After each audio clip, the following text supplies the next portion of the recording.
Actually, I should have. Well, I wanted to start now anyway. First of all, I want to know if there's any news from anybody, like Margaret. Is Margaret the troublemaker? Any news? No, not this week. Okay, so there's no news from you. Okay, Roger, any news from you? No. No. Right. Okay. Hopefully, we're going to get some news from Pat. Any news from you, Pat? Oh, I've forgotten. I read something today, but I can't remember what it was. Sorry. Bloody hell. I'll look at my phone. Maybe it'll show up again. Yeah. They're starting the excavations at Ness of Brogger in July, apparently. Oh, that's a bit late. Okay, fair enough. They'll probably just do they'll probably just do a month, I think. So anyway, thanks for that, Margaret. So have I asked Roger if he's got any news? I think I have, yeah. Andy. That's it, yeah. Andy. No, none this week. Sorry. Right, okay. It makes it easy in a way, but Pete, any news from you, darling? No, nothing from me. All right. And Drina, any news from you? No, sorry. No. Right, okay. Right. No pressure, right? But all the hopes of the world are on one person, Anne, right? So Anne, if you haven't got news, make it up. Any news from you? Right. I'm reading a book about the development of culture, and it's talking about the different ways of investigating it. And the most important way of investigating this culture from ancient times, when it's non-written, is archaeology. That's what I found from the book. I did sort of know it before, but it was set out by this really good writer. That's all I've got. I haven't got any news, having made that up. I don't know. I know what that was about, but then I don't even know if you made it up now. Right? No, okay. I didn't make it up. But I mean, you asked me to say something, so that's all I could say, because I haven't got anything really. Right, okay. So I'm gonna really have a go at Drina, right? Drina I gotta have a go at Drina, right? Drina, you know that thing you said about people living in trees? No, that was me.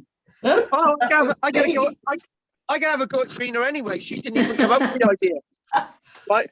So, in other words, for the past 2 weeks, right, I've been saying it was Drina's idea. I've even gone online and said it was Drina's idea. No,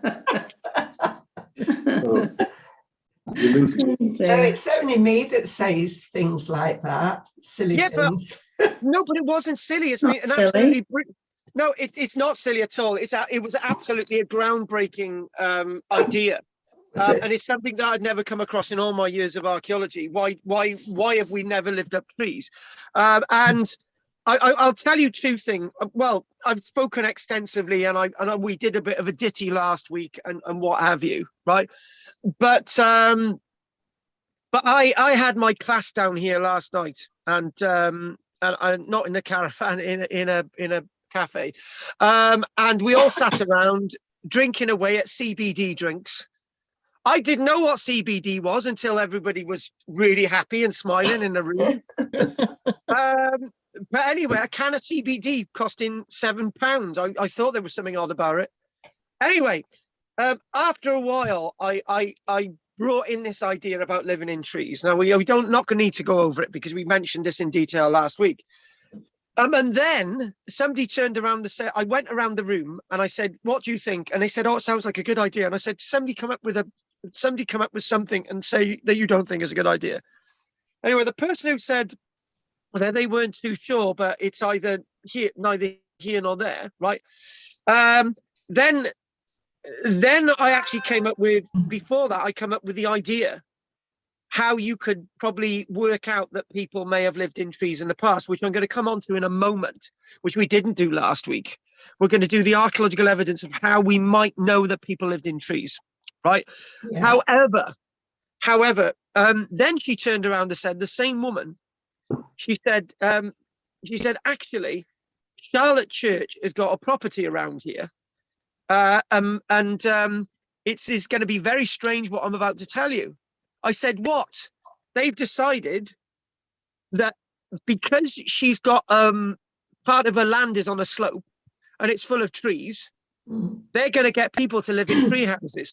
Yeah. Actually, proper tree houses. They said, well, it's on a slope, right? We're going to build tree houses for people to live in, right? And I just thought, this is absolute nuts, right? Because we're doing it now, right?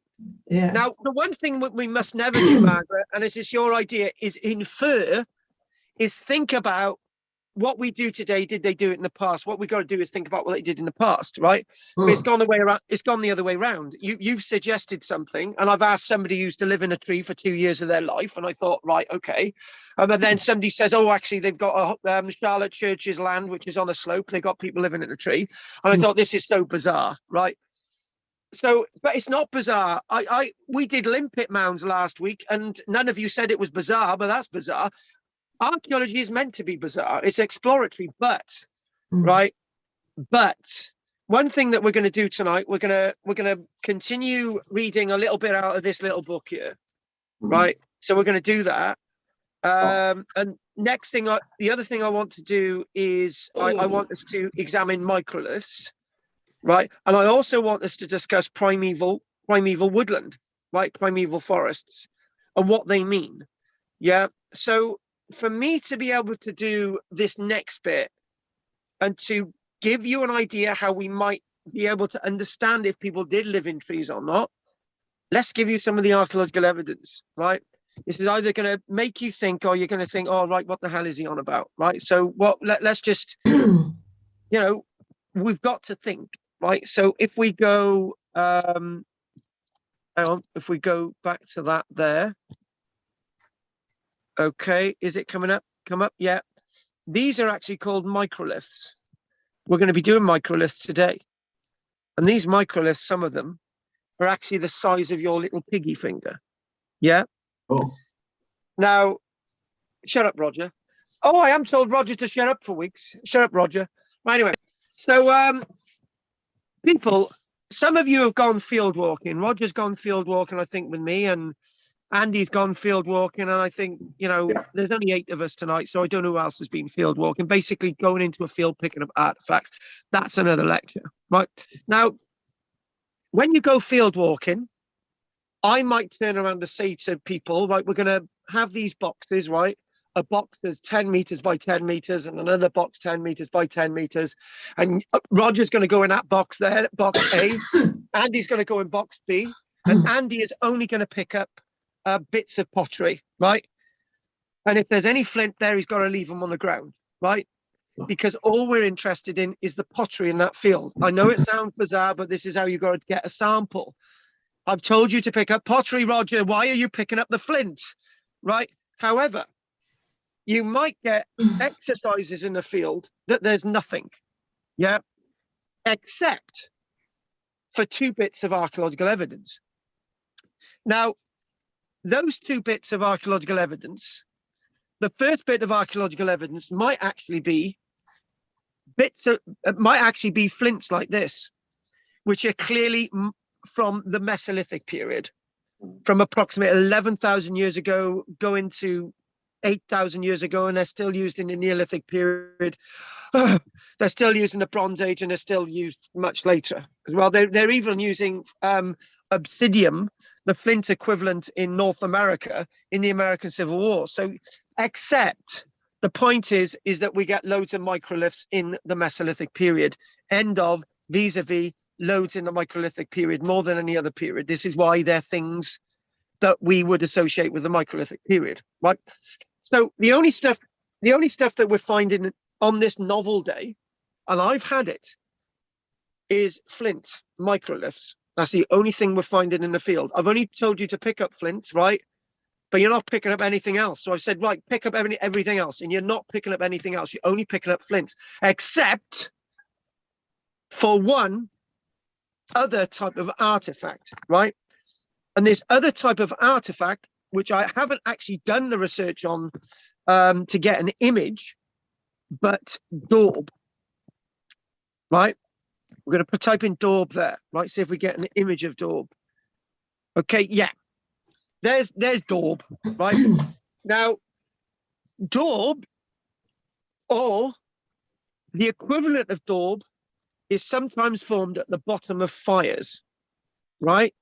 So if you've got a clay lined fire, you've got a floor and it's lined with clay, or the ground is clay, right? And you put a fire on top of it, the clay is going to heat up and it's going to make this type of daub, right?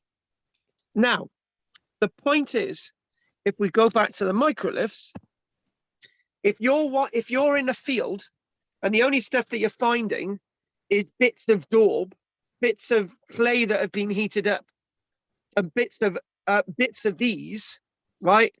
And you're finding nothing else, maybe you could lead to the conclusion that maybe people lined the boughs of these trees with clay, set fires in these boughs of the trees, and they use these to hunt with. Andy, Roger, Margaret can come back at me and say, well, how do you know that this isn't just evidence of a Mesolithic village, right? However, there's a downside to that, a massive downside. Within the Mesolithic period, there's very, very little evidence of settlements, except for Starcar, which we're going to do, Hoyk, Northumberland, which we're also going to do, right? We find evidence at those sites of post holes. We find evidence of hearths on the ground, in the ground, right? We find lots of flints. We find animal bones. We find evidence of animal husbandry and all the rest of it. There's no glaciers. So where's all this other evidence? Where are they living? There's evidence of 1 or 2 people living in caves. But when we think about this in an excited way, there are, in the early part of the Mesolithic period, say about 11,000 years ago, there might be up to 4,000 people living in Britain, across the whole of Britain, right? But if we get some sites with archaeological evidence, the ones I've mentioned, Hoyk and Starcar, and some cave evidence, right? Where the hell are these other people living? Why can't we find their settlements? And maybe, Margaret, you found the answer, or maybe you haven't. And actually, I want one of you to come up with a sensible argument now, this second, to say that I'm barking. Go on, No. disagree with me. Go on, somebody, anyone, please. But what? I got the idea from a program that I watched about present day hunter-gatherers in Papua New Guinea who live in tree houses and platforms, but the main reason they do that is to be above the mosquito line, and also because they believe that spirits inhabit the ground in the forest. And you know what, right? You've given me even more evidence to prove I'm right. I don't want. I'm not. Look, you know, or you guys know by now that I'm not saying I am right. Okay, I never say that, right? But you've just given me another string to my bow, right? Nobody's saying that I'm wrong, right? You've given me another string to my bow, and you've basically said, people lived in trees you said, gave 2 different reasons. Well, the reason why people lived in trees last week, we said that it keeps them away from the animals. It keeps them away from the carnivores on the ground, which makes really sense. And if you're up a tree, you can chuck projectiles down on these animals. Yeah. Right. So, this is all really good for really interesting, important stuff. And if anyone wants to say, I've got to come up with a reason why I'm wrong, right? That's fine. I don't have a problem with that. But unfortunately, in archaeology, sometimes when you're going in a direction and nobody's putting on the brakes, you keep going and you keep going and you keep going, right?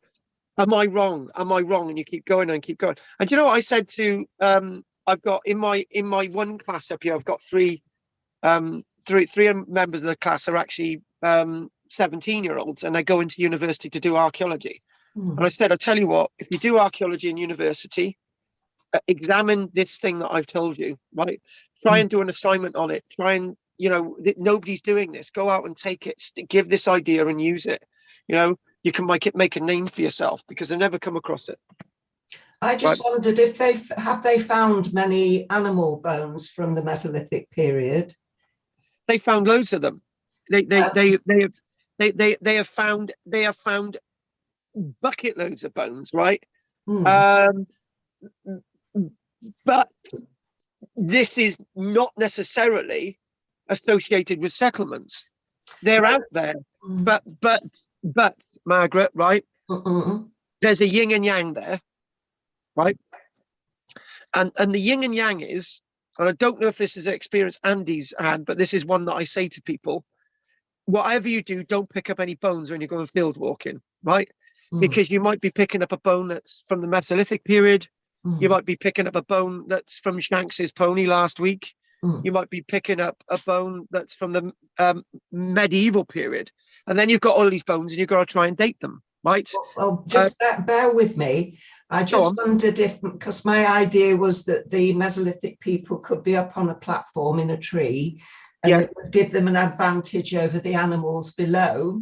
Yes. And I presume, did they use spears then, or bows and arrows? Well, everything. They use traps. Would they be able to tell from the wound on the animal if it had been inflicted from above? Yes. Yes, of course they could, and yeah, of course. See, the thing is, you're actually writing us a dissertation now, right? This is amazing stuff. This is why I'm spending so much. This is why I'm spending time on this, because your mind is really working. It's sweet. I love it, and I did say to people, I did say what I initially said to you. That's absolutely bonkers. Like what you're suggesting, right? But I actually meant it in a very complimentary way. I remember saying that. I've said that throughout, right? Okay. Except giving the glory to Drina. So, but the thing is, right? Forensically, right? Forensically, you can work out how somebody's murdered from where the projectile's coming in. So, if say for example, forensic, if somebody's going to stab me in the chest, right? Obviously it was a frontal attack. If they stabbed me in the scapula, right, and there was clear marks on my scapula, right, is that evidence that they killed me from above, or they killed me on the ground, right? So, or we had a fight. So forensically, this is all really good stuff. The only way you're going to prove that is that the majority of bones that you're finding, i.e., for example, if you've got vertebra, and you've got you've got arrowheads in the vertebra itself, fracturing and destroying the invertebra, right? That could be an indication that they come from above, or there was an arrow flying through the air, and there is oh my God, you come up with something else. We've gone down another dark alley. We probably need to stop now, because this next thing I'm going to say is blowing my mind in my little head here, right? These people, right? If we're saying, and then we're not saying the majority of Britain was full of trees, right? If we're saying small numbers of people lived in trees, right? There's going to be very few clearings, right? And if there's very few clearings, they're not going to be using bows and arrows. Or they're going to be using bows and arrows pointing downwards. Because if they fire a bow or an arrow up in the air, it's just going to hit a tree, right? So if you shoot downwards, for example, in the Teutoburg Forest campaign, where we see the likes of 10,000, 12,000 Roman soldiers massacred, right? We don't have much human remains, but I'm sure if we looked at the human remains, lots of the human remains might actually show that they have been killed from above, because people are in trees. How are you going to kill somebody in a tree? Tell me. From down below. You can't use a bow and arrow, right? Because there's branches in the way. You can't really use a spear because there's a lot of upward thrust. You're not really. The only way you're going to kill the person is try and get up that tree, up a ladder or something, right? Or set fire underneath. You Yeah, could do but it with fire. when you've got a load of Roman soldiers and they're being attacked Yes. all the time and it's raining, Yeah. right? And I'm really you're being pedantic and I'm being pedantic there, but you can get a theory and you can rip it apart, but there's lots of ground in what you've mentioned, and maybe over the next few months, because we are doing the Mesolithic period, maybe somebody can tear this apart and just think, well, you know, what's going on here, right? And if Jessica's out there and she's watching this, I would say, look at that as a thesis, right? Grab it. You know, nobody's done it. Just grab that as a thesis and get it out there. It's a great theory. Obviously, give Gina the credit for the idea. Margaret. I'm glad you didn't take the glory again, Gina. You get a bit vain. So what I'd like to do now is I would like to read out this nice little book in front of me, right? And yeah, it's we did this last week, and I basically said I love this book, right? And what we do love, this is a primeval forest from the continent, right? But think of this as primeval woodland, right? Just whatever trees, I'm not really interested. It looks green, that'll do me. So what we really mentioned last week is we got as far as sort of talking about, just do this. We have a problem understanding this period because the beginning isn't very clear. The beginning I have put down and set down in your minds as being 12,000 years ago, right? But one of the things that I did say, one of the points that I did say to my gang down here, was that everything overlaps, right? We as archaeologists always give the impression that no trees existed in Britain before the ice melted, right? Yeah, some trees did exist in Britain before the ice melted. There were microclimates in parts of Britain. There were bushes and little miniature trees. Yes, there were on the south coast, and then maybe up in Craswell Crags, there was a little valley and there's a little bush growing or something. Yeah, there are trees and there are people living in Britain, but not many of them, right? And we've already done this. I said that the lines of trees, you know, birds eating berries, and they fly out, and in the warming up ground line, the tree line moves gradually further up north from Paris all the way up to Yorkshire, and eventually by at least 10,500 years ago we got trees in Orkney, right? So it's done the business, right? And then we had the other argument. We had the other argument last week, right? There was a little problem last week's lecture, and I struggled trying to articulate that. I can articulate this now. It was I think it was one of you guys. You said, well, hang on a minute, right? You're talking about all these trees covering the whole of Britain, right? How did they do that when there was mammoths still around? And I said, look, the mammoths have moved elsewhere. Temperatures rising. It's not perfect for them. Okay, then how can they do that with aurochs grazing, right? And I'm thinking, well, that's where I became stuck. How can they do it with goats and sheep coming up from the continent, right? There were small numbers of them. They could do a lot of damage. I was stuck. I struggled, right? But I gave some kind of answer. But the answer was right, but it wasn't really digestible, right? And I'm going to chuck this at you.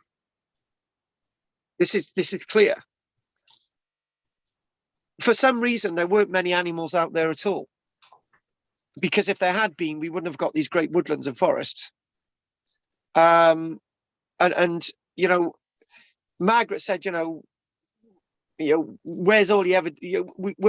Where's I've got loads of bones in the Mesolithic period, but lots of these bones in the Mesolithic period are like 10,000 years ago, 9,000 years ago, and whatever. But and obviously animals wandering through woodlands are just going to die, right? And we've moved on from that thing about living in trees now, but the point is I would like to make is that we've got, for these trees to establish, they must have had very little competition, and there's something wrong then with how we're looking at the archaeology. So let's just think about this just little, just try and break it down for me as more than anything. So we're saying, and we've got archaeological evidence that in 12,000 years beyond, right, we've got big herds of giant elk, Irish elk. We've got the aurochs. We've got some mammoths still wandering around. We've still got the old woolly mammoths. We got sort of cave bears. You know, we got the big sort of beasts, right? And there's herds of them, right? And there must have been herds of them. We're getting lots of bones, and we're finding them in caves, you know, washed up on the shore line, and we're getting all that, and it's all being deposited across the landscape. Love it, right? So their dung that's spread along the landscape will eventually be the fertilizer that these trees need, right? So for some event occurred that these animals disappeared, and they weren't really replaced by the small animals. And if they were replaced by small animals, most of these animals may have been small rodents like squirrels, red squirrel. They may have been, you know, carnivores like wolverines and maybe some wild cats and so on. And there was a small, delicate micro environment, but micro animals, right? For some reason, there was something happening that meant, and this is proof, to have these trees there in the first place, there was something stopping. There was something, start again, there was something not stopping these trees growing. And if there were many animals, there were very few of them. I tell you what, right? I did mention last week, I mentioned a bit of Mesolithic activity in Shetland, and my lecturer saying, I said to him, I said, look, Simon, why don't I send you up a tree? And he said, oh, that'll be nice, but you know, it's not going to grow. So I sent him up a holly bush, and he said, it's still growing. Great, thank you. And he said, the reason why don't you send you up many trees is send me a tree is because I'm not really going to be able to plant it anywhere, because there's sheep and goats grazing everywhere. They destroy everything. They eat everything. They strip everything, bark off trees. They kill everything. They eat everything. A small herd of goats and sheep, right, can wipe out hundreds and hundreds of acres. And you only need you know, a few hundred of these herds, and you're never going to get the trees, right? So that's my argument. Again, I don't mind you tearing that apart, any of you. So we did mention deciduous trees. We mentioned conifers like the great tall Scots pine. And we know, you can chuck back at me, how do we know these trees existed, right? We're going to do that now. We know about the Mesolithic vegetation from pollen grains that are like a layer cake in peat bogs.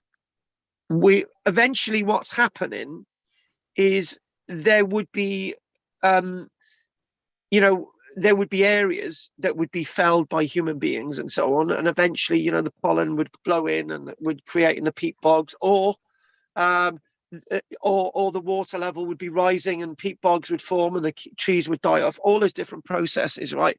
But in there, we're getting the evidence of the trees that once existed. And that is a wonderful tool of understanding and exploration in the mind of the archaeologist when we look at places like Star Carr.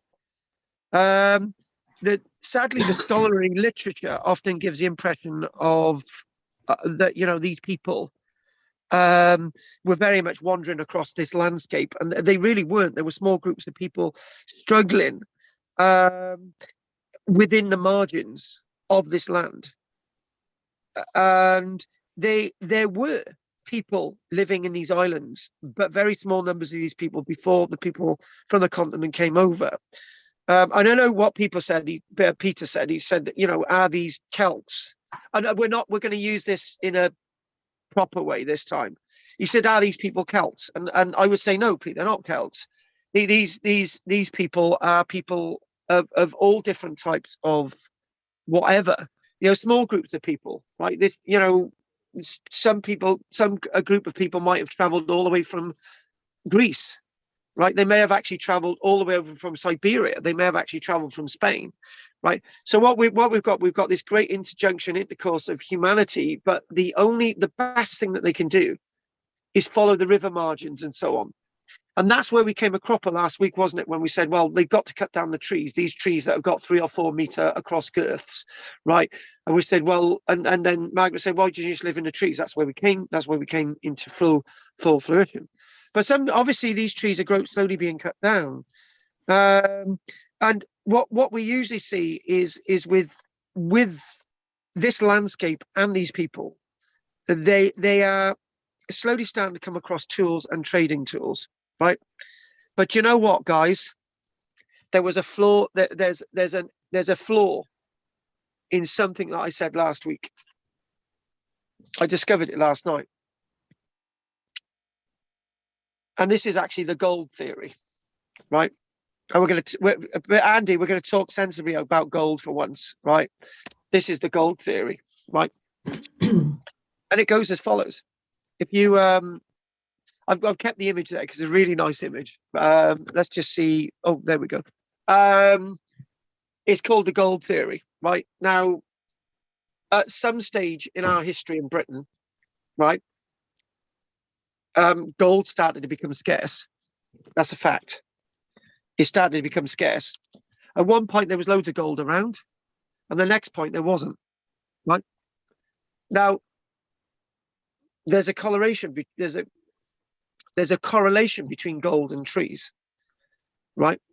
And it goes as follows: where people are finding gold, right, in some of the lower valleys alongside the river banks and so on, and maybe in upland areas, right? As the trees are felled, all that mud and crap is being washed down in the lower valleys and covering up any gold seams that may exist. So the gold that was once plentiful is now being lost because upland areas are being felled of trees, right? And that's where you do find little bits of gold, like Dollicothe in West Wales and up in the upper Cairngorm to Scotland, right? It's quite strange, but you don't find much gold anywhere else, including Norfolk.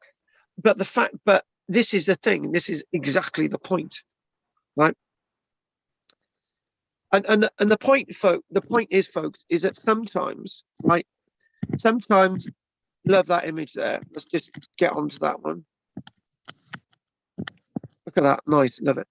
And then we're talking about flints, right? I gave you the impression, and so does James Dyer in his book Ancient Britain, right? They give you the impression. I've given you the impression, right? And I admit maybe wrongfully, but there was a reason, because I was just trying to follow the textbook, right? Which I don't usually do. Where are you going to get all these flint? Where are you going to get all this flint from to cut down the trees?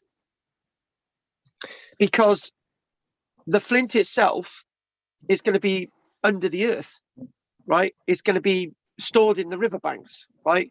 It's also going to be, the sea hasn't made it to the Thames estuary coastline yet. The sea hasn't really made it to the Isle of Wight yet. We're still talking about 11,000 years ago. How are you going to cut down trees if you don't have flint axes? And even if you can wander around in the sort of riverbanks and look at all that, you're going to come across 1 or 2 axes, but it's not going to be really good quality. Like, where are you getting your metal? Where are you going to get your material from to cut down these trees? So you're talking about the you're talking about your own fells in Cumbria, and you're talking about Scarfell, and you're talking about that type of landscape, and you're talking about Penmen Mire in North Wales. These axe factories and all the rest of it, but those don't come until later, and they're in the north. So what are you cutting down the trees with? And we come back to Margaret's theory. I know you can burn down these trees, but it's going to take a bloody long time. And we did actually mention about canoes last week, and how you're going to make a canoe. Well, you're just going to keep setting a fire, and you're going to try and have a canoe that's I don't know, half a meter girth, right? Half a meter diameter across. Yeah, not the girth around the circumference around the outside. And then you're gonna, okay, that's good enough. So you hack a bit of the top off. You build little fires at intervals, and you hack that off, little fires at intervals, and eventually get a depression in the timber. Right. So that's what you've got. But the problem is cutting down these trees. How are you going to cut them down? So, I like it when I question myself. I really do like it when I question myself and I say, well, actually, what I've said, okay, yeah, let's cut down the trees. But if you haven't got the material to cut down the trees, you can burn down the trees. But then somebody said this, right? They said this. They said, yeah, Karl, that's really good. Love it. Right. But what about this? What if there's a storm, right? And the trees are quite high up, right? And the trees blow over, right? So you've got like a concertina effect, like a domino effect. One tree goes over, it knocks the next tree, and then it knocks the next tree, and you get all these trees, right? And that's good clearing because there's all these other little trees that can come up. But when these trees go over, what do they take with them in places like Wiltshire, right? The ground underneath the trees is full of flint. Yeah. So you see what we're doing there. There's not a lot of flint available, but maybe that's a new way of getting hold of your flint. And as the coast gets closer and closer with the sea, there's more and more flint. But the reason why we're not really cutting down loads of trees until probably the Neolithic period is because we don't have the material to do so. And there's not the people to do so, right? So I wanted to share that with you. I wanted to get that out there. Now, one thing that we can't do is completely disconnect ourselves from Europe, as we've done now, metaphorically. We can't completely disconnect ourselves from Europe when we're looking at the Mesolithic period. What I mean by that, is that even when we're disconnected, when we've lost that land bridge 8,500 years ago, or whatever date you want to go with, right? People are still coming over, but in very, very small numbers, right? Now, so I wanted to put that in there. Now, what we can say is we used to have the impression, right? Now, this is something that I can remember way, way back when me and Andy were looking at the Mesolithic period. How did people actually first get to Orkney, right? Did they go over land? The answer is no. They would have partly gone over land, then they would have gone out into the North Sea, and they would have gone that way, because they would have. How are they going to get through this woodland? If you walk on an A road, not the motorway because you're against the law, but apparently you can walk from John's End to John O'Groats in 30 days, right? I'd like to bloody try.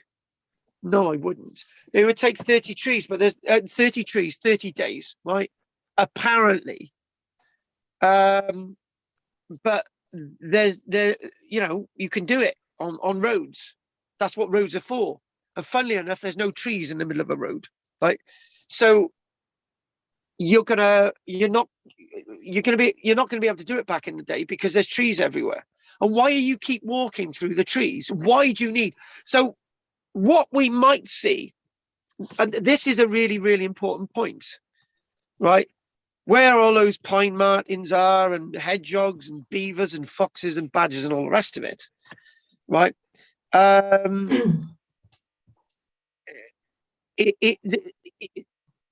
Evidence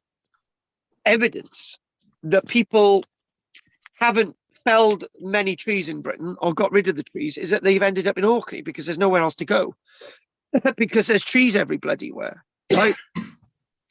And we know that people have got to Orkney at least 10,000 years ago, at least. So they must have gone via sort of that area of Doggerland, and then they must have gone to the likes of Orkney. And we know by the very existence of voles on Orkney that we know, for example, we know that people have actually got there via water because these voles in Orkney actually come from the Low Countries in Europe. They haven't actually got there via land, and they're a completely different species of vole than anywhere else in Britain, right? So I want to say that, after the break, we'll look at microliths. We're going to look at canoes again. We've done my little bit from the book. I want to look at primeval woodlands and discuss that. And I want to discuss boulders, like really important. And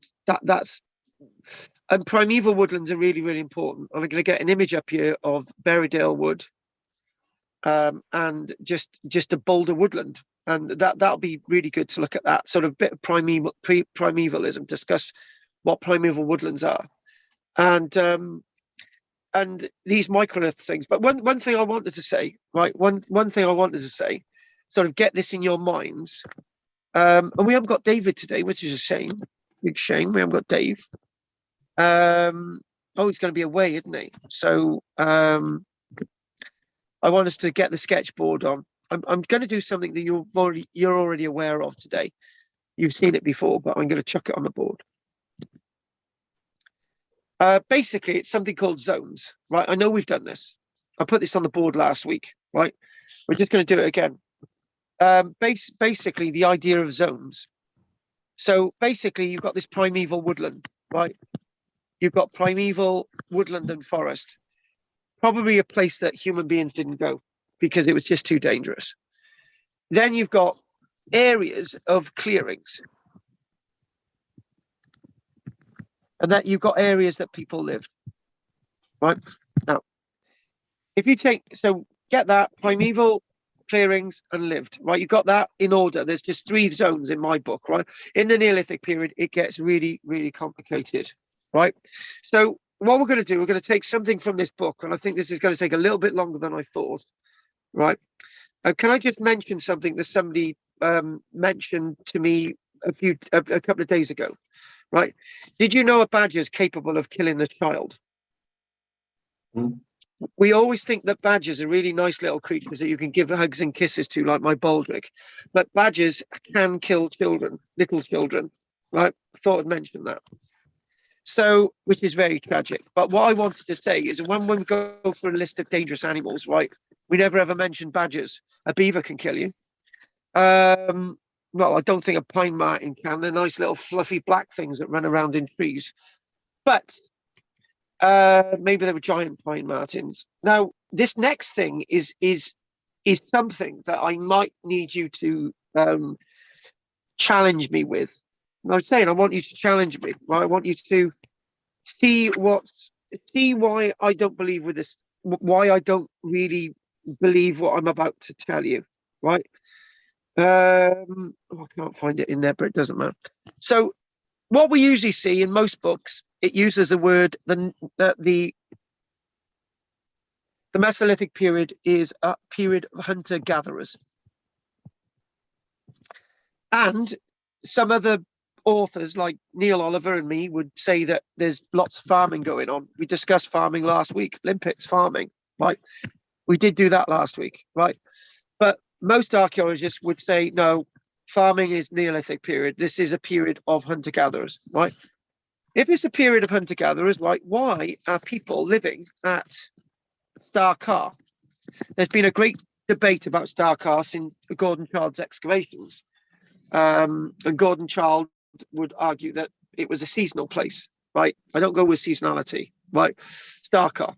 And then you've got the site of Hoyk, right? And this idea of seasonality, what they say is that people moved around a lot. They hunter-gathered, right? Now, can I just put the obvious in you? If there's very little cleared, right, wouldn't they stay at the same place? Does that make more sense? Right? And actually, this idea about hunter-gatherer is based on temperature, right? So it's based on temperature. So basically, people lived in the upland areas in the summer months, like they do today. Well, not really, because I live in an upland area, right? And in the winter months, we live along the coast, right? That's what they say is hunter-gatherer going back and forth. But now we've already worked out that Star-Car, that's not really the case, right? So if there's very little land around that you've felled, and actually, Margaret, we have cut down some trees, right? If you've invested weeks and weeks and weeks cutting down a tree, right? Why the hell, right, would you go from that pace? If you spent like Okay, we've got a tree, Margaret, right? That's we won't do the tree living in a tree thing now. Let's just go back to this. We've got a tree that's like the diameter of it's 2 meters across, right? Two of you have spent about putting fires up against it, trying to lop it down, right? Okay, let's just say a month because you're really good at it. But you've spent a whole month of your life while somebody's going out there bringing the food in, right? Yeah. Why are you going to leave that area? I think it's nonsense. That's what I think. That's what I think, right? This is what I think, right? You could say, Andy, come in on this, and you could say that actually the reason why you don't find many Mesolithic sites is because they weren't living in trees, right? It was because they were moving around a lot, right? But where were their fires? Well, they didn't have fires to heat up food. Surely we'd find one or two fires here and there, right? Sure, we would find the places that they napped the limited amounts of flints that they got, which would do you know what I mean to say? I mean to say that I'm struggling with the idea that these people lived in locations on a temporary basis when they're putting so much effort into places. Gordon Child would argue, and I'm not to be critical of Gordon Child at all, a very esteemed, very learned archaeologist, right? Oh God, hang on. Very esteemed, learned archaeologist. Gordon Child would argue that it is seasonal, right? There weren't many people around, so you could have like a summer house inland, right? And nobody would be living there when you got back there the following year. I think that's being very presumptuous, but I do understand what Gordon Child was trying to tell us, right? But I don't believe in seasonality. I believe that when people have got the idea of a locality, they're going to stay there. Now, am I interfering with my own concept? Okay. Where I live, I like to stay there. I like to live there. I like to be here, right? I like to be comfortable. This is where I live, right? And strangely enough, I much preferred living in a caravan than in a house any day, right? Because I've got my own electricity that I don't have to pay for because it's mine, because it's generated. I've got my own water because it comes from the skies, and I've actually got my we got gas bottles, right? And that's it, right? I like this. I like this way of life, and I can have a shower because we've got a shower. Love it, right? Is my mindset mucking around with how I'm interpreting the past? And I would say no, because if you put a considerable effort into something, why are you going to leave it? Why? Give me a reason why. Just I'd love a reason. I'd love it. So what we're going to do now, Hunter-gatherers. right? Pete, I'm going to close my bit now, and you can come in now. So that's my bit now before the break, right? I don't want you to find faults in anything I'm saying. What I want you to do is see if there's anything wrong. It's anything that you feel isn't right, and I can do that. And there's 8 of us. Pete, go for it. Well, with the hunter-gatherers, they would hunt and gather what was ever in that area. Once the material that they wanted in that area, or they were feeding from, was reduced because they used it all, they would move on to a new place. That may well be seasonal, because they may well come back because they know that stuff will grow again next year and be back there for them. And the animals that they were harvesting, the animals, whatever, they would also be back there at some point. So they would strip the area of what they needed, leave it, and then come back again later. So I think it is seasonal to a certain extent. Yes. Right? Can Pete, can we just? Anne, can I just got it in my head? You keep your thing. Write it down now. Sorry, Anne. Right. This is a point that me and Andy discussed ages ago. Right. What does temporary mean? Right. Now, you mentioned the seasonality thing, but you left it very vague, and that's why I stopped you. Right. Now, does temporary mean that you lived there for 2 years, 3 years, 4 years, or does it mean you just lived there in the summer? The site of Hoyk and Starcar shows pure evidence that people live there for more than just a season, right? They lived there for a few years and maybe they'd gone away and come back, right? That to me is permanent. If you're living somewhere for more than a year, 2 years, that to me is permanent, right? Nothing, guys, nothing's permanent. You know that, right? But we've got a concept of permanence, right? When you look at the Amazon basin,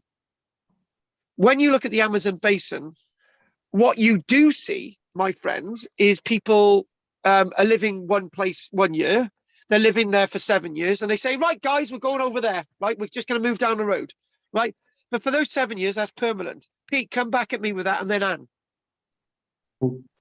Well, if they're staying there, they are no longer hunter-gatherers. They are harvesters. They are farmers. Like the limpets. And they're growing whatever they need, and they may well be husbanding the animals that they need. I think, Pete, what we need to do, we need to have a fine line. And the fine line is this. You can't daub everybody in the past as one category, right? Today, you have people who choose not to live in a house. You've got people who live in a house. You've got people who rent. You've got people who live in a mansion house. You've got people who live in a caravan. You've got people who live in a van that goes around the country, right? But we say that modern day society, everybody lives in a house, and they don't, right? That's wrong. That is categorically wrong. They're saying that they need to be, sounds political, they're building 300, they've got about 350,000 houses every year for people that don't exist in this country, right? But they've got to do it because that's where the money is, right? But that's because they think that this society is a home-based society, and it's not, right? In the past, Pete should have said there were hunter-gatherers, and Pete did say that there were people living as people in one set place, and they weren't hunter-gatherers, or people who were hunter-gatherers and lived in a spot, right? What I'm trying to say is that this transitional period, people lived all over the place, including caves. And that is an important point. We're all right, because they lived in all the ways that they meant to survive in different places and in different environments, whether it's up a tree or on the ground or over there. Anne, you. Well, in part, Pete answered, because I was going to talk about the Amazon, where you'd said people moved on every so often. Also, we know that sometimes food was very hard. There was even starvation went on. And when you say what's a reason for moving, that would be it, wouldn't it? Or could be one. If the food is in short supply, or you used it up, that would be a reason for moving. Could be. Yeah, could be. Not should be, could be. I'll go with that. Yeah. So, but what I am saying is that let's not get obsessed with everyone being hunter-gatherers, right? Let's just be obsessed with everybody doing everything like they do today. It's a transitional period, like everything's transitional. We won't all go to the moon. Do you know what I mean? Even if whatever. Yeah. Right. Pete's done his bit. And Drina. Can I go back to cutting trees down? No. No. Okay. I'm going. Yeah, you can. Okay. Go for it. If you're cutting a big tree down, what would you use it for? Because you'd be breaking branches off for firewood, wouldn't you? So if you're cutting a big tree down, it's for something deliberate, like. Yeah. Actually, you've come up with another point, right? I think this was the last point, actually. Why are you cutting down the trees? Yeah. Why are you cutting down the trees? Now, obviously, right? Oh, you can collect branches off the ground, right? Yeah. Or maybe you're cutting down a tree because you want to live under it. You see.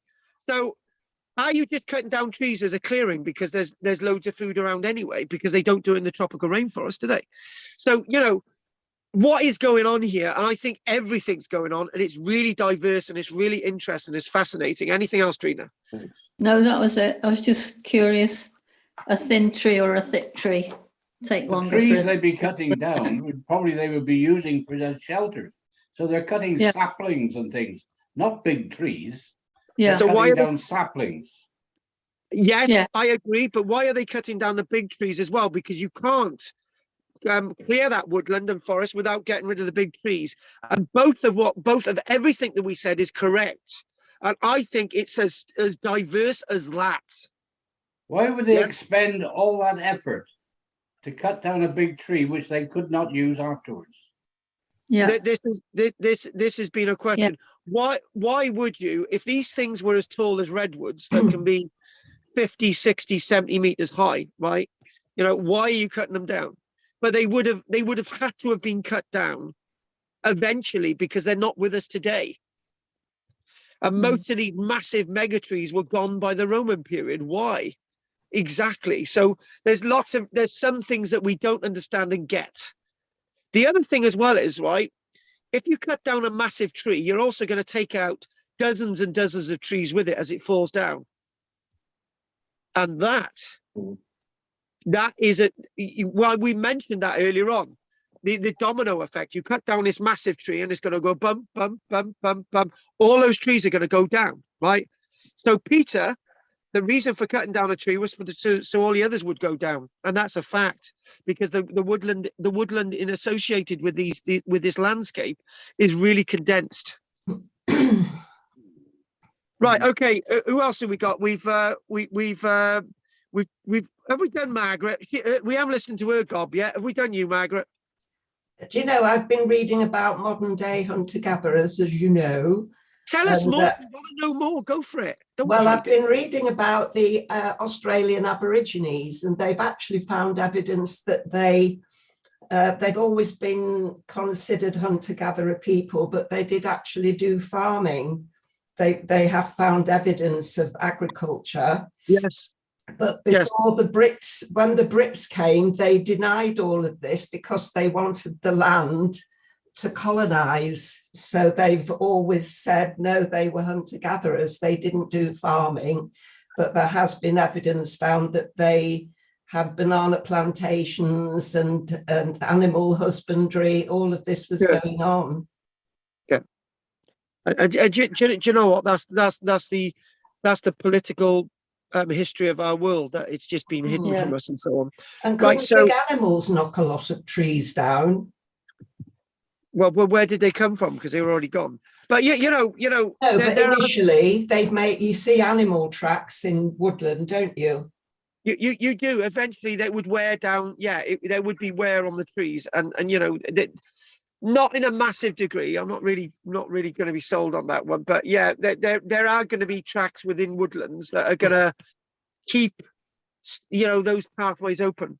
Because my sheep, for example, they follow a trackway and they've got to keep going on that trackway and they can't go off it. It's like a major OCD thing.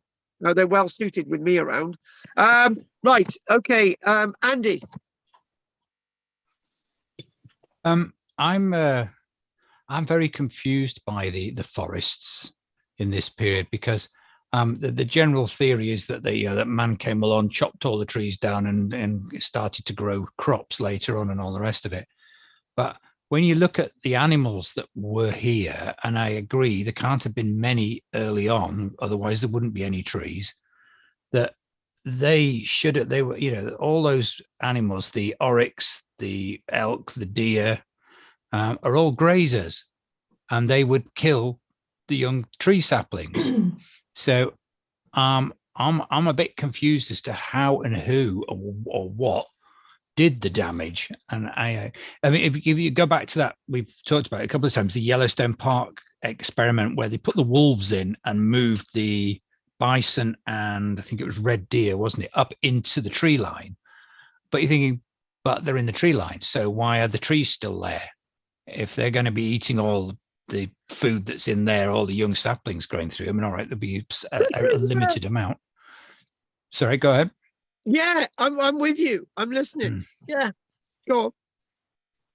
So I can't kind of work out who did what, where, and when in that theory. And you're right. I mean, I've only been on one Mesolithic site walking, and that was all microliths, small blades, and chips, and possibly a site of a fire, but it was nothing else. It was just it was a raised bank by the side of a river, about, in on the Ribble floodplain. Oh, yeah. Which I was astonished that all that material was still there, just lying on the surface. 10,000 year old, and it's still there just to pick up. It's been ploughed, it's been done all sorts of. The day we went was great. It hadn't been ploughed for quite a while, and it had rained on it, so everything was washed off. It was perfect, But the kittiwakes nesting on the ground and things, because it's a private field that nobody ever goes in, and I just thought, how has this stayed here? Why were they here? Where's and it's certainly, there's no post holes, no signs of anything like that. So there's no permanent buildings. But then, maybe they didn't put up permanent buildings. So, but no trees to hide in either. But just guess what permanence is exactly, and all the rest of it. So, yeah. I find it all very confusing, but challenging and interesting at the same time. So that's I'm kind of a bit lost there to take up an argument, because I think I can see it going off in both directions at the same time, and I find it confusing. So. But Andy, we love the Mesolithic period, and this is why we're absolutely, doing it. yeah. Who knows what's going on? Exactly, Claire. Then you've got Göbekli Tepe. Yeah, well, Deppy Teppy, at the same time that we're struggling to make a living here, they've got these everything going on there, It's semi-permanent, whatever. Yeah. Well, no, permanent. Chattel Hayek. Yeah, but they say there that the remains and things that they found there have all been seasonal, though. Even though the buildings are permanent, it's been seasonal. So, which is just thinking, well, yeah, why not? It's amazing stuff. Didn't the American Indians just used to follow the herds, just take their teepees with certainly them, the plains ones. Yes, they did. But and follow the buffalo.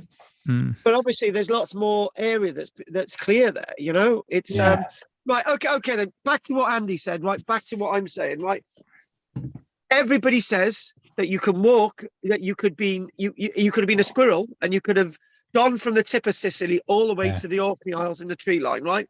Yeah. Every expert tells you that.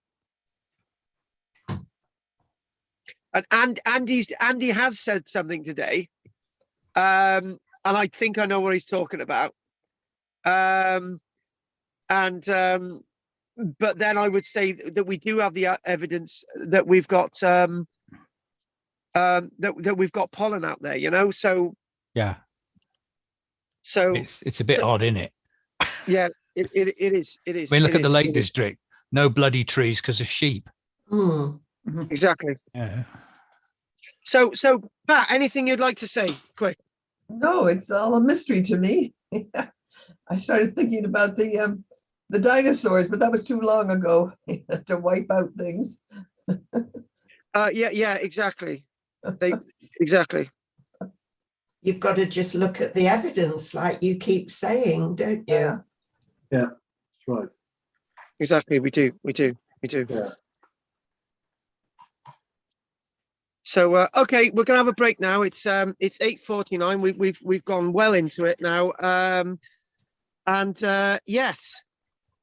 So I've got another point thing I wanted to raise. Oh, go on, Rod. We missed out Roger. We did Pat, but we didn't do Rod. Go on, Rog. A couple of points. It's number one, you're getting pollen in bogs, which you said you could date from, but how did they date the layers found in the bogs, or Pete? From artifacts like bog oak and so on, which can be incredibly old. But obviously, that's going to be looking at carbon dating evidence rather than dendrochronology, and obviously evidence of fires and so on. Yeah. So carbon dating, we can do it. Yeah. Yes. But obviously you're gonna have evidence of charcoal and all sorts of things in these things. Yeah. So that seems a bit difficult. Another thing was we were saying about chopping trees down with your flint pieces, small, big, or what for axes and all sorts. But one thing I'm not sure of is that we visited Grimes. Was it with the chalk areas where the those were mines in the Neolithic period. That was much later when the trees had been felled. Yeah, but the point is that they had flint from earlier times. Well, yeah, but obviously it's going to be. There's not going to be a lot around compared to Grimes Graves. It's not going to be. They're not going to be. They're not going to have mines. They're not going to know where it is. There's not going to be a lot of it. So when trees go over, you've got them in as tree roots, but there's still not going to be a lot. Riverbanks, there's going to be some of it, but there's not going to be a lot. To cut down trees, you need a lot of flint to cut down the trees. That's right. But the thing is, that's in chalk-based areas. What about, say, over this side, where you wouldn't get natural flints anywhere? No, you're not. Brought in. So where did it come from? It must have been limited to those areas, surely. The evidence of trees being cut down in this area is not as prominent as what we do see. We do see the 1895 evidence that when they were building dock number 2 in Barry, that some of the trees had clear signs that they had been cut down, but that was later on in the Mesolithic period when the sea was getting closer. Lots of the flint that we do actually see when the sea is getting closer is actually in already glacial flint. Which is a really good quality, but it's being moved around by the glaciation. But that's when the trees have already been removed. Yeah. When the UK was covered in forest, was it like a rainforest? Did it produce the clouds and rain? Yeah. Like we wouldn't know, but you can assume because of a mixture of deciduous and conifers and microclimates and all the rest of it, there would be something very similar. Yes. Yeah, right. But how it worked, we don't know. I think it would be fair to say just because there's no flint doesn't mean to say that they would find another hard stone. Yes. To make tools out of it. I must admit, there's not a lot of evidence of that, but I'm sure there would be, because humans are ingenious people. They would find a way, you know. Yes. So the Egyptians used very hard stone, didn't they, for cutting? Yes, they did. But whether that's in print, I don't know. So exactly, the pseudo temporal rainforests or woodlands that we're talking about. Right, I'm gonna say tonight, I do want to try and finish about 9:30, so I don't get too exhausted. So let's have a very, very short break, 5 minutes, no more. All right. Okay. See you in a moment.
You writing any poetry now?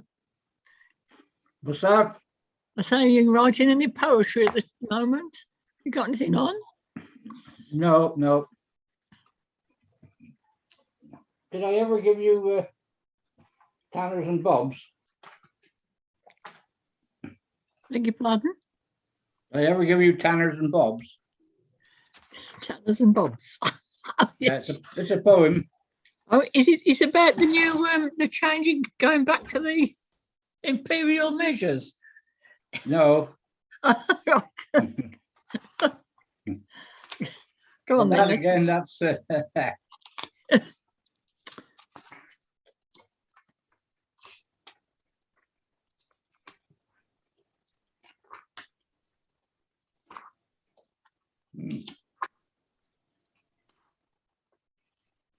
You lost it. yeah, I'm trying to find it.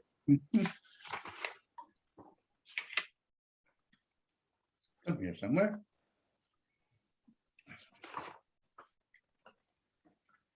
I've attempted to write a new one about my birds this year. Oh, Oh, here we right. are. Back in the day of Tanners and Bobs. Back in the day of Tanners and Bobs, mother had patients, fathers had jobs. Football teams had hand-me-down shoes. TV had only 2 channels to choose. Back in the day of threepenny bits, schools employed nurses that were search for your nits. Snowballs were harmless, and ice slides were permitted. Our warm woolen jumpers were always hand knitted. Back in the day of hot ginger beers, and children remained so for more than 6 years. Back in the day, children respected what older folks said. The pot was a thing which you had under the bed. Back in the day, while listening with mother, neighbors were friendly and talked to each other. Cars were so rare you could play in the street. Doctors made house calls, and police walked the beat. Back in the day of Milligan's goons, butter was butter. Sorry, I'm back in the Songs had tunes. Back in the day of dumplings for dinner, trifle for tea, and an annual break was a day by the sea. Back in the day of Dixon of Dock Green, of Cracker Jack pens and Lion's ice cream, when children could freely wear national health glasses, and teachers stood in front of the classes. Back in the day of rocking and reeling, a mobile was something you hung from the ceiling. When woodwork and pottery was taught in schools, and everyone dreamed of a win on the pools. Back in the day when I was a lad, I can't help smiling at the fun that I had. Hopscotch and roller skates, snowballs to lob, back in the day of Tanners and Bobs. I thought that was quite good. Yeah, that's really good. That gives some really good memories we could all relate to, couldn't we? But it Yeah. does, yeah. We go back to all that, yeah. Yeah. Mind you, I bet you could do another one and think of just as many things again, because Yeah. you've drawn a lot there, but yeah. Just Oh, going yeah. back in memories.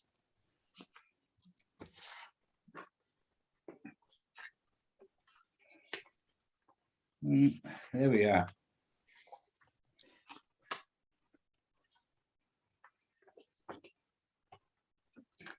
I won't read you my life in verse because that's 5 pages. Well, we won't have time, will we?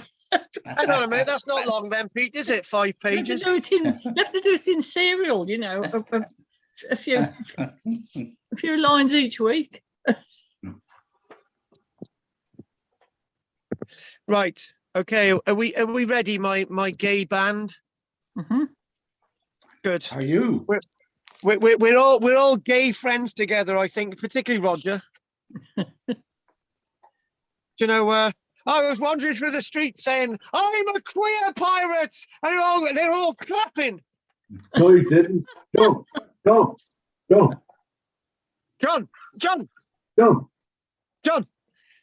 So one back to what we're going to do now is obviously I didn't want to spend. I didn't. 2 reasons why I wanted to finish a little bit earlier today is because I didn't want to our minds, Andy's head's already clogged up now tonight.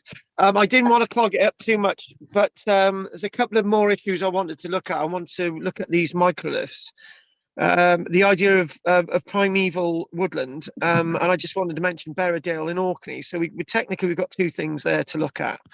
And I'm still pondering over whether to do Hoyk next week.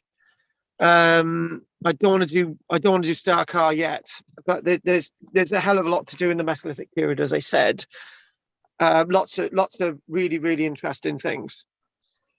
Most of So the microliths surely were in the manufacture of the axe. yes, Chipping and chipping at much larger bits of they are the flint. byproduct.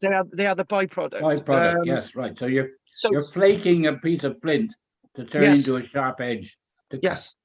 yes. But basically, in the earlier Stone Ages, obviously beyond the Paleolithic period, the main tools were actually the flint, right? The flint nodule itself. But then again, you've always got the scrapers and the little bits of flint. So, but Yep. in this period, there's more of a dominance of these smaller flint objects being used. So this is the reason that there's loads more of these They would use the microliths. scrapers for leather and stuff to make it suitable for. Exactly, but there's a lot more of them in this period. This is what we're saying. Anyway, we're not going to do that yet. So all I'd like to do now, I'd like to go onto the screen, and I'd like to do this. And hang on, my head is going to put there. Right, that's Berrydale Wood, which I've actually been to only once in my life, but it's good enough. And I'd just like to let's just get some more of these woodlands. Look at that there. These great beasts. These great bisons in a woodland in Poland, right? So you can get an idea. So one of the things that I saw earlier on an image, right, were actually boulders, right? And this is something that I've spoken a lot about before. Right? Oh God, where's the image? Oh there, bingo. Right. Now, I'm actually very lucky that in the next few days I'm actually going to be a warden for I'm also going to be a warden for the National the Woodland Trust. So there's a woodland I've got to look after. It's a voluntary warden thing, but you know. But one of how to go about identifying a primeval woodland. Now I've done whole lectures on this, and I just wanted to keep it brief. And we'll probably come back to this again in another lecture associated with it. So I didn't really want to do a lot of this, but you can see a nice deciduous woodland here. It could be anywhere in this sort of Mesolithic period, smaller but sort of gnarled trees with great big boulders. Now, we haven't mentioned boulders at all, have we? No. And we're going to mention them now. Oh, Now, in the one thing that we missed out completely was the geology associated with the melting ice, right? And when I say the sort of geology of the melting ice, is that as the ice melts, it leaves what's called moraines behind. We do know, and we've established this, as the ice is melting, it leaves a lot of clay, glacial clay and silts across the landscape as it's melting away. But occasionally it leaves to what's called moraines, right? And in these moraines, there's all these boulders, but all the way along Britain, all the way across Britain, there's going to be boulders everywhere anyway. There's just in these moraines, there's loads of boulders. In other bits, there's like a big boulder dump there. There's another one dump there, whatever, right?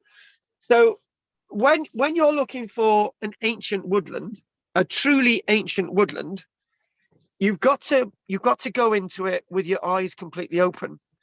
And if you see all these massive boulders around and a variety of old trees, like you might find the odd oak over there. Oh, by the way, you've got an ash there. Oh, you've got a bit of a holly over there. And what you've got the ground loving plants. You've got a massive range. You've got a huge range of flora in there. You know, and basically, if you've got so much diversity and boulders, it means it's a primeval woodland. It means that it's probably likely never to have been cleared. Because one thing that we've missed out is these boulders. And whether I've done it deliberately or not, I'm not sure. I'm not exactly sure where I am sitting on that one. Like, but you've got another problem.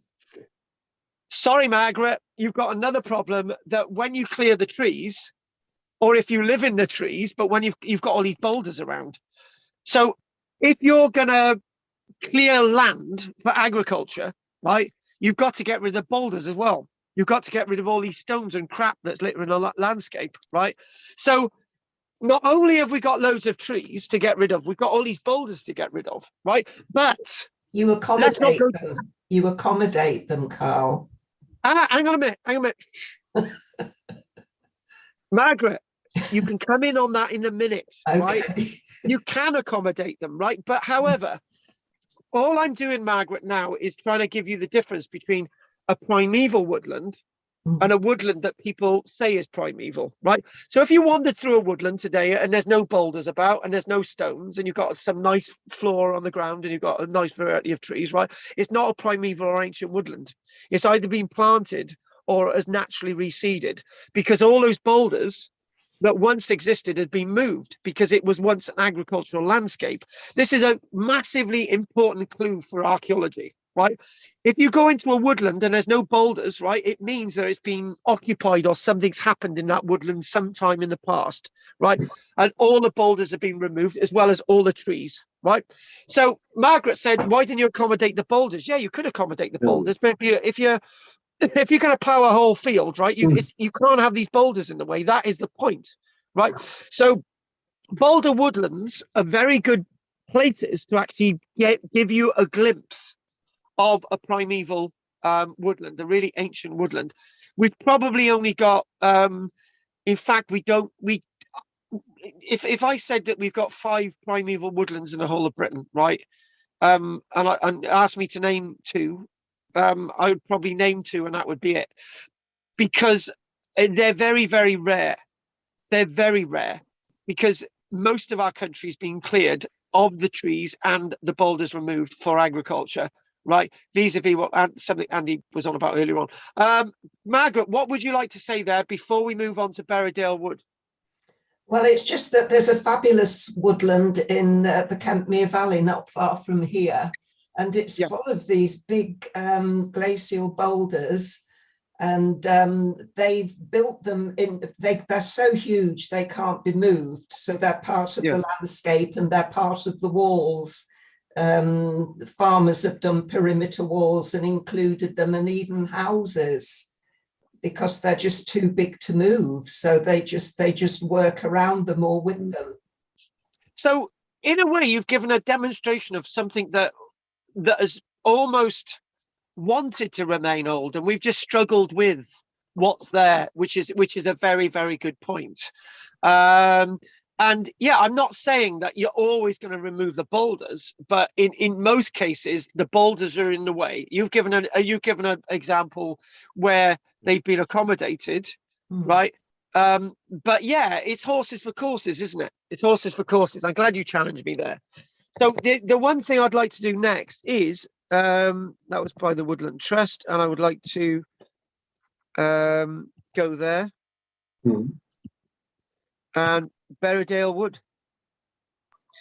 Now, I have been to Berrydale Wood. It's on the island of Hoy. And Berrydale Wood is thousands of years old, but naturally, it can't be 11,000 years because the trees haven't made it by then. It's probably not 10,000 years old. But the fact of the matter is, Berrydale Wood is incredibly old. It's on the island of Hoy, and it's very difficult to get to. And because of its inaccessibility, this is probably why it survived. Basically it's how do I describe it? Here we go. That I can, okay, there's another. It's what it is. It's full of little trees. It's full of birches, and I think there's a couple of mountain ashes in it, right? You know, some of this is like the last way, right? This is the, as the littler trees are getting into Orkney, right? things are changing behind them, right?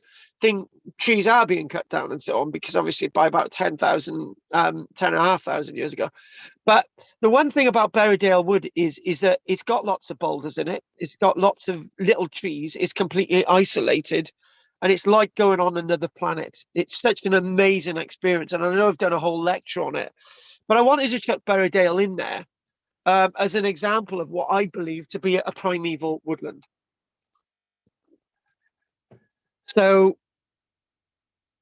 what I'd like to do now is I'd like to look at microliths. And if I can get the images on you. Oh God, I'm all over the place at this minute. Right, okay. Microliths. Yeah, again, look at the sizes of these microliths, right? And we'll have a little bit of a talk about these. And basically, it's look at that there. A tiny little arrowhead, that one there, and that's going to be used for, say, for example, hunting a bird. You're gonna down, I don't know, oh God, a small bird. Anyway, I couldn't think of any birds. I'm surrounded by them, but you might, that might fell a small bird, okay, for the cooking pot. But again, look at the size of these things, right? Pete's going to want to ask what makes these difference between sort of wastage, which is debit charge, and actually these chips that have come up and they've been worked. Well, look at that edge there. It's like a sort of pseudo crenellated appearance around the outside. Not a really good example there, but this is what I'm talking about there. You could say it's been napped. It's a nap surface, very, very fine. And actually, interesting enough, somebody mentioned earlier on about other materials out there to sort of, work in the Mesolithic period. And what you could say is that you might use antlers, for example, to nap the flint. You actually use antlers to nap the flint. The antler is softer than the flint, right? But you use it, you basically sort of put a bit of pressure on there. It sort of takes a little bit of one of the faces off. And there's just so many images of these on the internet. Let's just sort of go back there. And again, we had this one earlier on, sort of loads of little ones, sort of bigger ones worked and so on. So I just wanted to give you some information on this tonight. And I'll just put this in there. And we'll just do that there, and we'll right, here we go.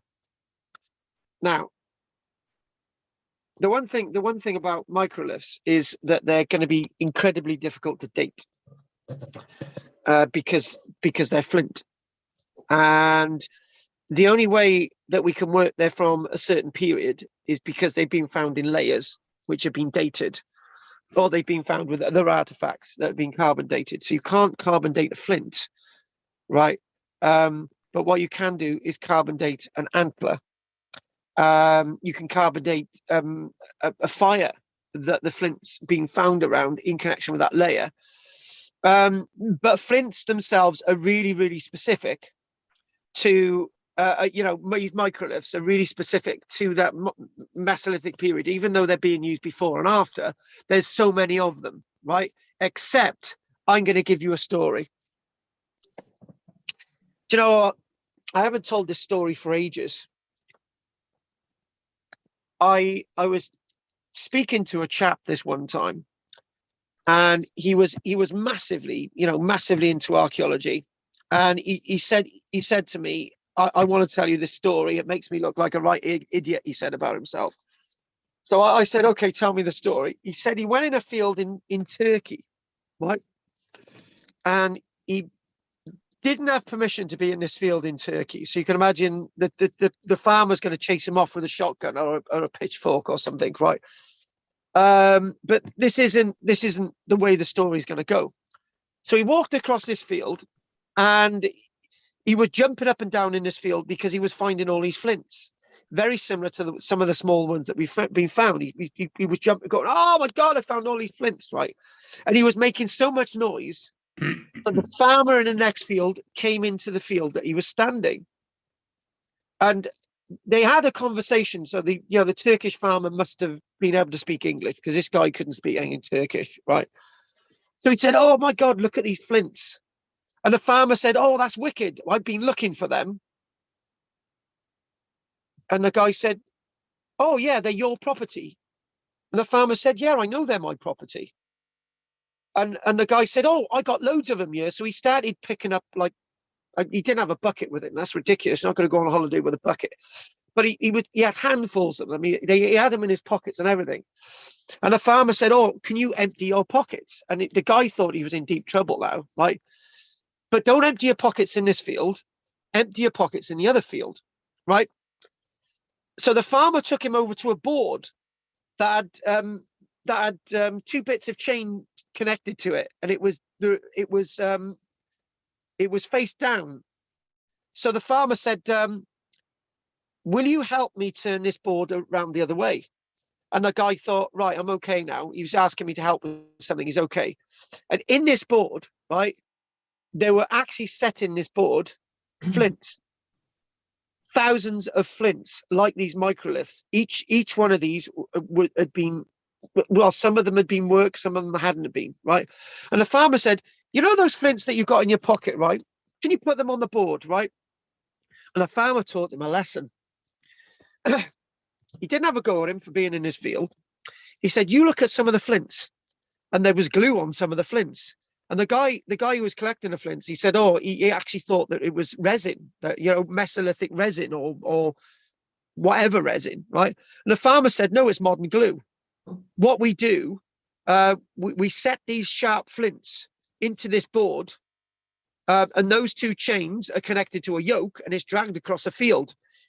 It's there to make sure that there's no bumps and humps in the field, right? And it's dragged across the field, ready. And then basically that sort of takes out all the bumps and everything in the field or whatever. But the point is that these flints were being used now today, and they'd actually been created by the farmer, by his family over the past 100 years, right? So in Andy's case, if he found all those flints in the field, we can presume that they're from the Mesolithic period, but in this case, from that gentleman in Turkey, they were certainly not old. So don't always presume that things have got an age to them, right? Sometimes they're used in this modern age because they're very useful for a completely different purpose. But then again, that leads to another point.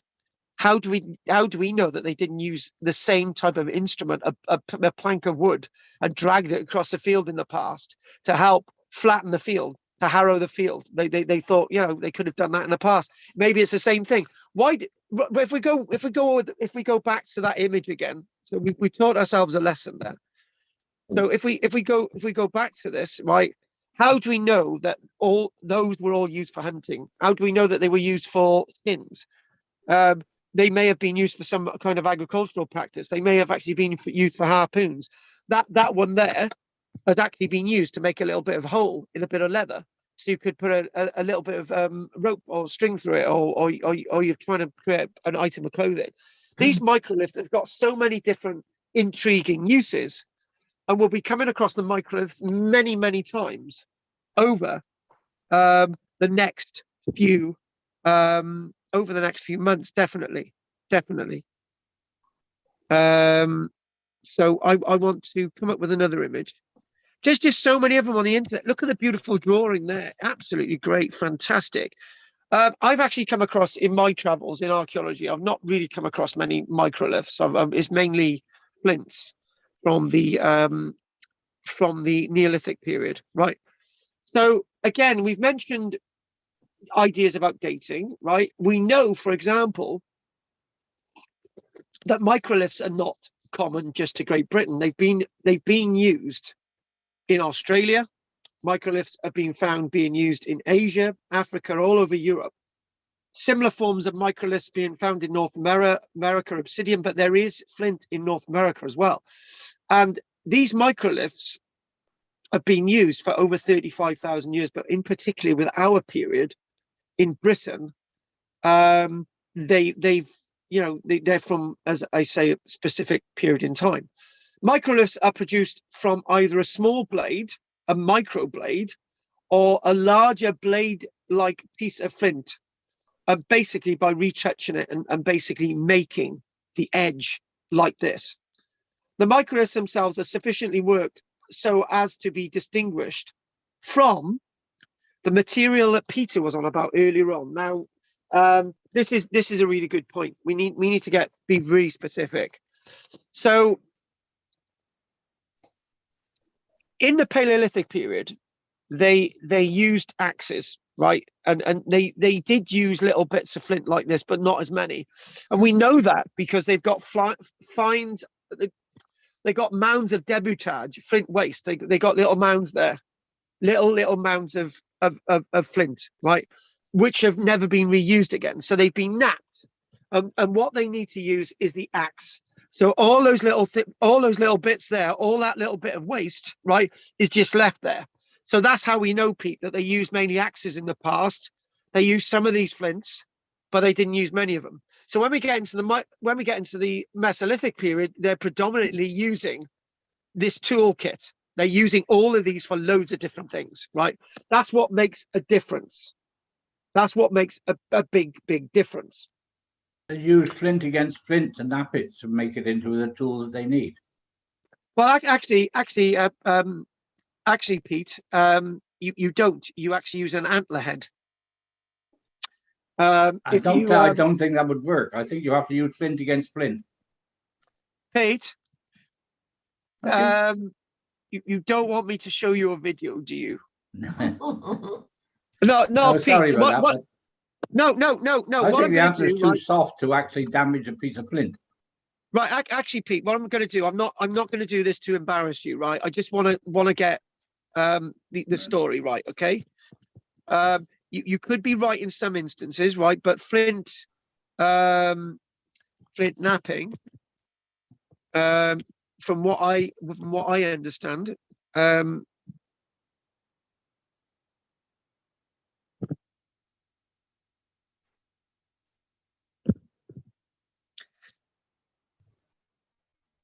right, flint napping tools. So what we've got there, we've got a horn. Yeah, Pete, there's a stone there, so Pete is right and I'm right. But you're not using flint against flint, Pete. So you just a little bit out there. And here we go. This is the Flint Napping Kit. You can get kits, but there is clearly a stone there now, a little pebble. That might be for I don't know, finer work or working. But this is just basically a Flint Napping Kit. So yeah, this is basically what they're using. How do I explain it, Pete? You know that bit, Pete, if you get that little bit of leather on your lap, that's obsidian they're napping. They're not flint. This is American. So you put that little bit of leather on your lap, right? And you get the bit of flint, right? And you put the pressure of the end of this on it, right? And you take a little bit off it. You're not taking a lot off it, Pete. But you might use some of these pebbles to just sort of try and get a little bit of impact in there. And you might sort of nap a little bit. So this is a process. Do you know what we should do, guys, next week, right? As Pete's brought it up, and I've not said this to embarrass Pete at all, is sometimes to try and set the record there. But next week, Pete, we'll have a little bit of a video up about flint napping, okay? You do, yeah. That'll be good. That'll be good. You'll see that all these different tools are actually used. So wanted to do that. So anyway, so what we need to do, we need to go back there. And we need to go to there, and we need to get back to our flint. So again,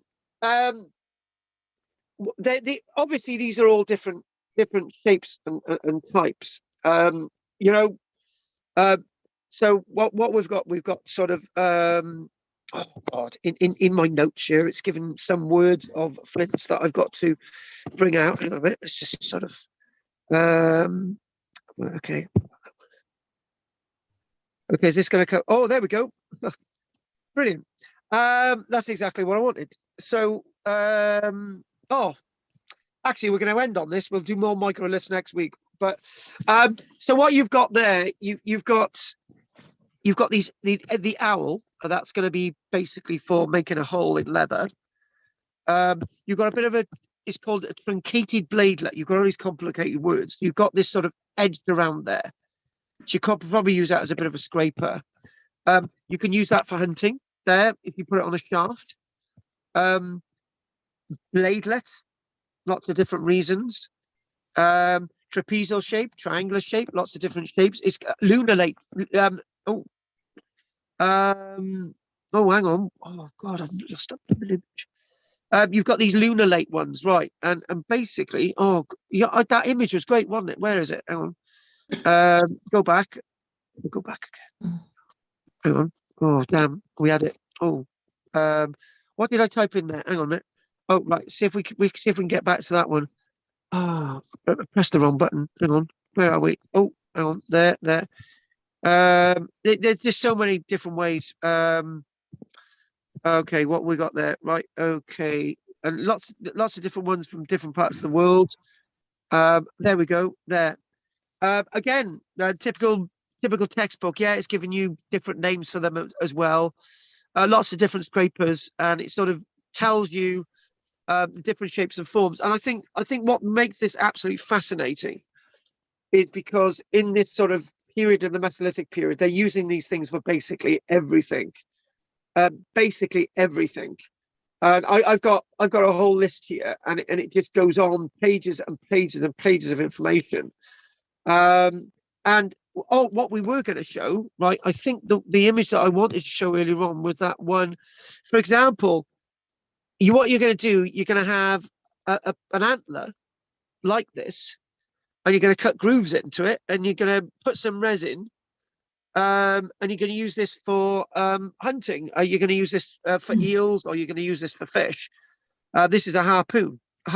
That's what this is, and you've got little grooves along it, and you basically glue the flint into the grooves on the harpoon. And you've basically got again so many different forms. So that one there. Yeah, so you've got all these different shapes and forms, and you're thinking, well, there's loads of different ways that you could mount these microliths on the end of a shaft. And so what we are going to do there, I think what we'll do, we'll finish there, right? And I'll just maybe finish with the images there. And people immediately think these are weapons, but they are primarily tools. If they are weapons, who are they fighting, right? And I just want to just mention this here, this little section. If we put another image on there. I keep saying we're going to end, and we'll end in a minute. So we've got that one there. Good, love it. Usually, not. I would say that not all microliths are made of flint. They're sometimes made of chert or chalcedony. Chert and chalcedony are really like soft shale type of stone that can also be used. There are many examples of possible tools from the Mesolithic deposits in Britain. Possibly the best known microliths from Starcar in Yorkshire. And one of the microliths that they found at Starcar has actually got some of the residues of resin on it, which is great. It was obviously used as a projectile. Recent excavations have found other examples, many examples. The site in Lincolnshire called Risby Warren. Various different microliths that show evidence of staining on them. So obviously evidence that they've been mounted in some kind of wooden shaft. Another clear indication of the uses of these found from West Yorkshire and North Yorkshire. And, sometimes this is a good point, very good point.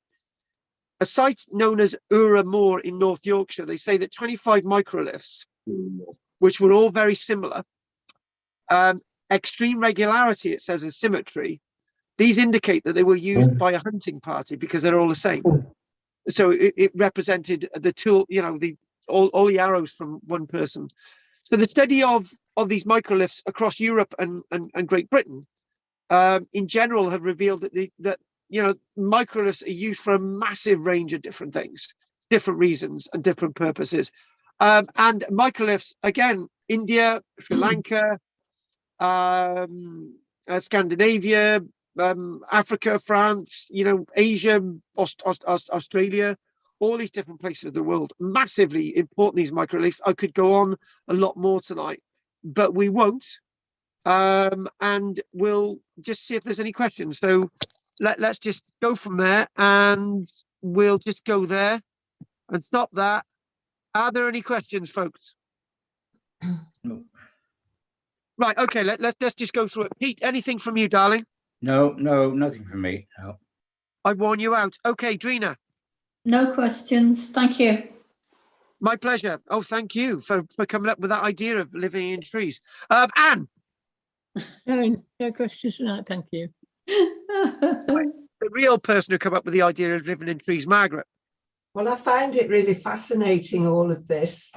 And I'm just wondering about acquiring the flint and distributing it. Did they have particular people that would have done the mining, or did everybody just help themselves wherever they could? Did they have their locations where they camped near where the flint and various materials were? What I would say is they didn't really know the flint was under the surface at that stage. It would have been accidental them collecting it. So it was all accidental. But eventually, as Pete said, with Grimm's graves, they would have known the location in the Neolithic period, approximately 6,500, 7,000 years ago. And then they would have started mining it. And what about distributing it? Oh, well, why would they? They had their own lives. Maybe people would just pick it up and they would like trade objects. We don't know. But that's a very important point, distribution. Yeah. Roger, anything you'd like to say? Nothing particular, Nat. I just got a question about tomorrow night's classes that went on. Yeah, I will be on tomorrow, but we are planning to move Wednesdays to Thursdays, but I don't know what's going on. New plan, yeah. Okay, thanks. Yeah, right. So, but obviously tomorrow night, Wednesday, yeah. Okay, Andy. Those pictures of all those different arrowheads were very interesting. If there were so fewer people, we were always led to believe that they all got on fine and all the rest of it and didn't need to defend themselves. But some of those look very specific, like a lot of the later medieval war sort of bodkins and stuff, don't they? So yeah, the thing is, the thing is that what we've got is we've got such an array, is that it gives us an idea that it was such a diverse ability to use these microliths for absolutely anything. The arrowheads would be mounted depending upon what they were expected to be used for. Yeah. If they were meant to be used on killing large animals, the arrowhead would be placed almost vertical in the arrow. If it was designed to attack humans, then it would be horizontal to go between the ribs of the human. And also they're using resin, which we've got examples of that as well, and obviously resin and tied on as well. Exactly. Why, and then, sorry, I was going to say, why do you think, which is the one defining thing about easiest way to define a site with flint on, is the size of the blades. And in the Mesolithic period, they're all traditionally tiny. The microliths, you don't get those in the Neolithic; they're much bigger. But I wonder why. Things are moving on, and obviously, I when you think about it, obviously we talked about the scarcity of flint, and obviously, if you think about one piece of flint, and they're able to make 30 to 40, 50 different tools from it. Yeah. And that is the point. That is the point, folks, right? If there's not a lot of flint about, you're going to make as many tools as you possibly can from napping this thing, right? So, that's another point. So did they actually, this is the thing, you go back to this, did they use a flint nodule to cut down a tree, or didn't they bother? And they just had a flint nodule and they made, 100 different microliths, they could. And also the little flex that they could use for something as well. So I know if Tony couldn't find a suitable tool to do a job, he'd just fashion his own. Yeah. So I guess it was pretty much the same back then. It wasn't one size fits all, was it? No, exactly. Yeah, cheers. Basically, shipwrights used to have to make their own tools as part of their apprenticeship. Mm. So you know, they had to make everything. So you know, this is what it is. You know, people made their own tools and stuff. Right, Pat. Anything else you want to say quickly before we finish? Anything, Pat? Put your mic on. No, Pat. Okay, right. I was in Madrid, went to a coffee cum bar and sat at a table and it had glass. But under the glass was this large rectangular thing with all these sharp, about 8 rows. Yeah, that's what it is. That's It's what it for was. harrowing a field. But they were about, they were 2 inches. They were big ones. But I know you told us about that for fields before. And there it was. They saved it, preserved it, and you could have your drink looking down at it. Well, you know that therefore there you got the archaeological evidence from you. Exactly, brilliant. Exactly. What right? Yeah. If you ever get a photograph of that, make sure you get it to us. So Okay, then, make Carl, sure you do. Back to Madrid. Exactly. So what I'm going to ask folks is are there any questions from anyone else tonight before we finish? No. No. Okay. I'm going to say Okay. good night to Peter, Drina, Anne, Pat, Margaret, Roger, Andy, as normal as possible on Wednesday. Looking forward to seeing you next Tuesday. And I'm going to put a little worm into your heads. Maybe some of the woodlands were cleared because they were natural fires. On that Carl, note, have you heard Go on. about Richard? How Richard is? no, I haven't. He's still in hospital. He's still not very well. Okay. He's still not very well. He's still not very well. So, Okay. okay. Thanks for that, Pete. So if there's Okay. no other questions, I'm going to say Well, goodbye to Pete, cheers all. Roger, Bye. Anne, Bye. Pat, Margaret, and Andy. Okay. Bye. Thanks, Good Carl. night, all. Bye. Bye. Bye. Bye. Bye. Night night, folks. Night night, folks. Good night. Night night. Bye. Night night. Night night. Thanks for joining us. Thank you. Thank you. Okay. There's nothing in the chat box tonight. Thank you for everyone joining us today. Don't forget to like and subscribe. Thank you very, very much. Thank you. Stop that there.